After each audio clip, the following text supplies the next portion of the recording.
Hola, y os doy la bienvenida a este análisis visual. Hoy vamos a sumergirnos en un mundo donde la luz se convierte, literalmente, en magia y la matemática se transforma en la realidad que percibimos. Vamos a explorar esa fascinante geometría que se esconde detrás de las ilusiones ópticas que vivimos todos los días. Y es que, pensadlo bien, desde el simple reflejo de por la mañana en el espejo del baño o vernos del revés en la parte trasera de una cuchara, hasta el inmenso logro de observar las galaxias más lejanas, absolutamente todo obedece a unas reglas geométricas predecibles y asombrosamente precisas.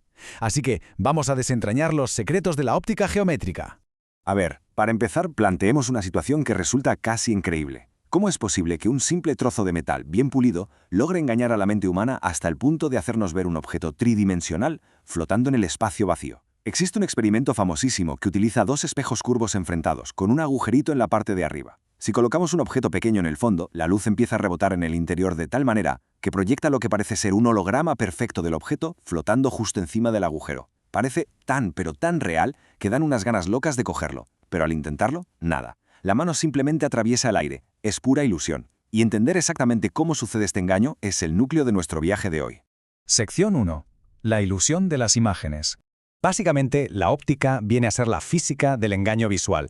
Nuestro cerebro ha evolucionado durante milenios para procesar la luz basándose en una suposición inquebrantable. Asume siempre, y sin excepción, que la luz viaja en línea recta.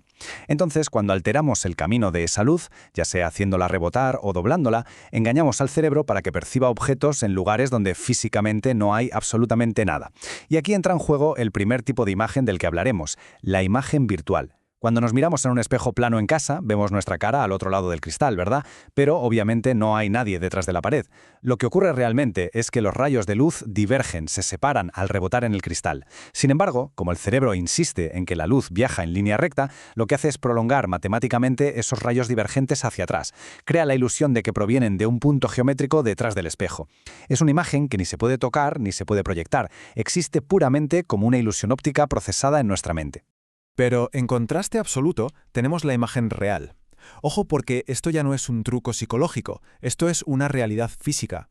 Una imagen real ocurre cuando obligamos a los rayos de luz a encontrarse e intersectarse físicamente en un punto exacto del espacio.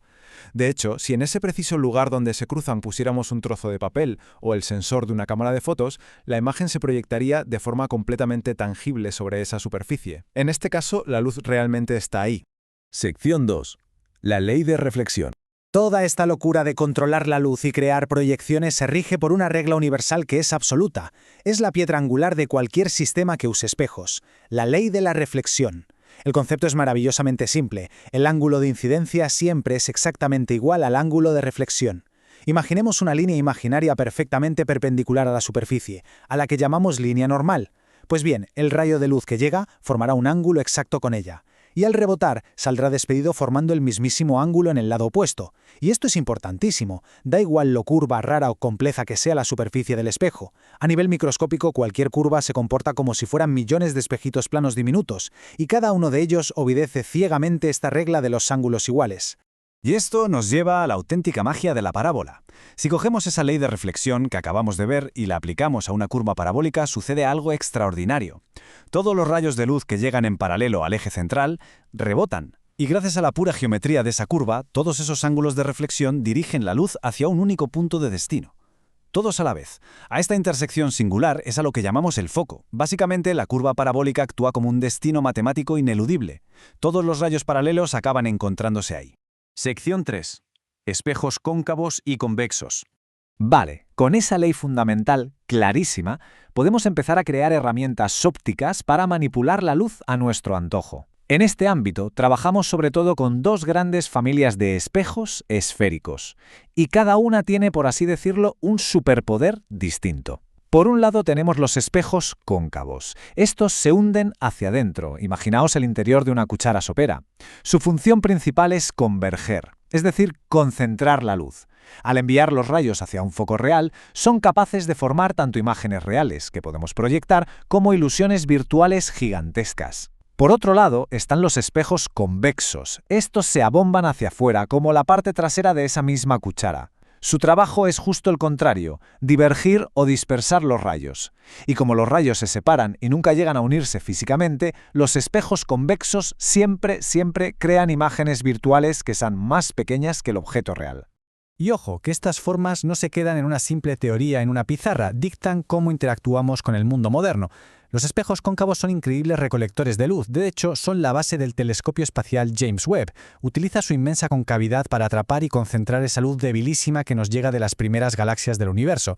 Pero también funcionan a la inversa. Si ponemos la bombilla de un coche exactamente en el foco de un espejo cóncavo, la luz rebota y sale disparada hacia adelante en un haz perfectamente paralelo. Una maravilla. En cambio, los espejos convexos al dispersar la luz son los que vemos en los cruces de calles peligrosos o en las esquinas de los comercios. ¿Por qué? Pues porque consiguen comprimir un campo de visión amplísimo en un espacio muy pequeñito, permitiéndonos ver casi todo lo que ocurre alrededor. Ahora, lo verdaderamente fascinante y hermoso aquí es la simplicidad matemática de todo esto. En un espejo esférico, el punto exacto donde se concentra la luz no es para nada aleatorio. Esa distancia focal, que representamos con la letra F, está ubicada matemáticamente en la mitad exacta del radio de la esfera que forma el espejo, o sea, F es igual a R partido por 2. Una ecuación así de simple y elegante nos demuestra cómo una física que parece súper compleja se reduce a reglas súper sencillas. Sección 4. Lentes convergentes y divergentes. Bueno, hasta ahora hemos hablado de luz que rebota, pero la luz hace muchas más cosas. Vamos a ver qué pasa cuando la luz atraviesa un material. Aquí es donde entramos en el maravilloso mundo de la refracción y las lentes. La gran diferencia está en el destino de los fotones. En un espejo, la luz choca contra una superficie pulida, un metal, y rebota hacia atrás. Sin embargo, las lentes, que están hechas de cristal o plástico transparente, permiten que la luz pase completamente a través de ellas.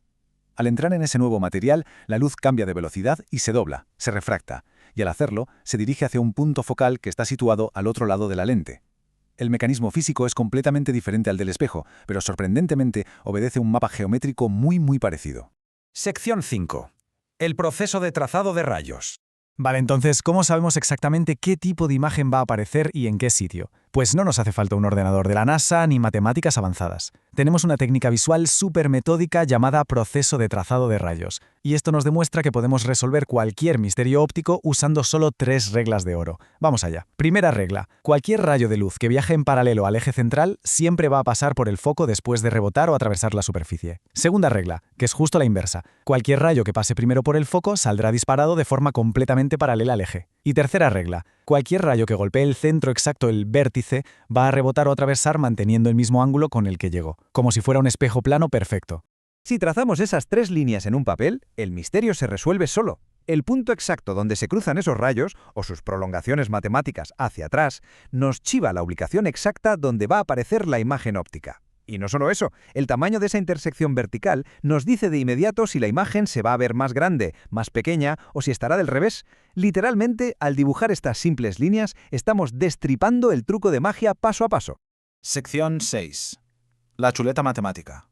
Pero claro, para asegurarnos de que lo que dibujamos tiene sentido físico real, y no es solo un dibujo bonito, usamos un sistema de signos. Una especie de chuleta matemática que traduce todo este festival visual a ecuaciones concretas. Y es súper fácil.